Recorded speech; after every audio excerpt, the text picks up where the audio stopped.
ವಾಸನೆ ಸತ್ತೋದ್ರಿ ಎಲ್ಲರೂ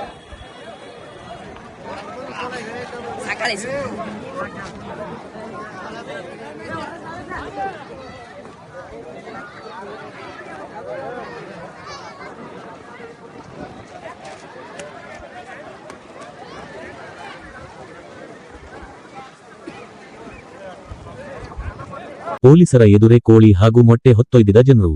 ಗದಗ ಜಿಲ್ಲೆಯ ಗಜೇಂದ್ರಗಡ ತಾಲೂಕಿನ ಹುಂಚಗೇರಿ ಗ್ರಾಮದಲ್ಲಿ ಅಂದಹಾಗೆ ಕಳೆದ 15 ವರ್ಷಗಳಿಂದ ಗ್ರಾಮದ ಪಕ್ಕದಲ್ಲಿ ಕೋಳಿ ಫಾರ್ಮ್ ನಡೆಸಲಾಗುತ್ತಿತ್ತು. ಈ ಕೋಳಿ ಫಾರ್ಮ್ನಿಂದ ಕೆಟ್ಟ ದುರ್ವಾಸನೆ ಬರ್ತಾ ಇತ್ತು. ಗ್ರಾಮಸ್ಥರು ದುರ್ವಾಸನೆಯಿಂದ ರೋಗಕ್ಕೆ ತುತ್ತಾಗುತ್ತಿದ್ರು. ಹತ್ತಾರು ಬಾರಿ ತಹಶೀಲ್ದಾರರ, ಪುರಸಭೆ ಅಧಿಕಾರಿಗಳ ಸೇರಿದಂತೆ ಹಿರಿಯ ಅಧಿಕಾರಿಗಳ ಗಮನಕ್ಕೆ ತರಲಾಗಿತ್ತು. ಆದ್ರೂ ಕೂಡ ಕೋಳಿ ಫಾರ್ಮ್ ಸ್ಥಳಾಂತರ ಮಾಡಿರಲಿಲ್ಲ.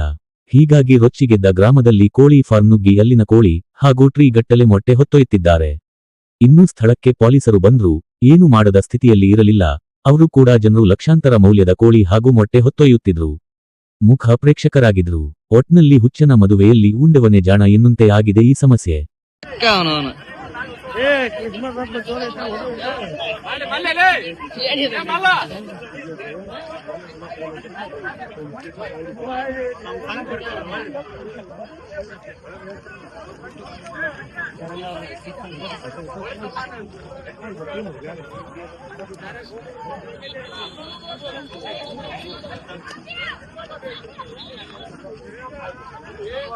ಪೊಲೀಸರ ಎದುರೇ ಕೋಳಿ ಹಾಗೂ ಮೊಟ್ಟೆ ಹೊತ್ತೊಯ್ದಿದ ಜನರು.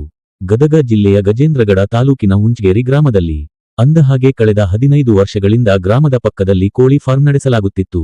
ಈ ಕೋಳಿ ಫಾರ್ಮ್ನಿಂದ ಕೆಟ್ಟ ದುರ್ವಾಸನೆ ಬರ್ತಾ ಇತ್ತು. ಗ್ರಾಮಸ್ಥರು ದುರ್ವಾಸನೆಯಿಂದ ರೋಗಕ್ಕೆ ತುತ್ತಾಗುತ್ತಿದ್ರು. ಹತ್ತಾರು ಬಾರಿ ತಹಶೀಲ್ದಾರರ, ಪುರಸಭೆ ಅಧಿಕಾರಿಗಳ ಸೇರಿದಂತೆ ಹಿರಿಯ ಅಧಿಕಾರಿಗಳ ಗಮನಕ್ಕೆ ತರಲಾಗಿತ್ತು. ಆದ್ರೂ ಕೂಡ ಕೋಳಿ ಫಾರ್ಮ್ ಸ್ಥಳಾಂತರ ಮಾಡಿರಲಿಲ್ಲ.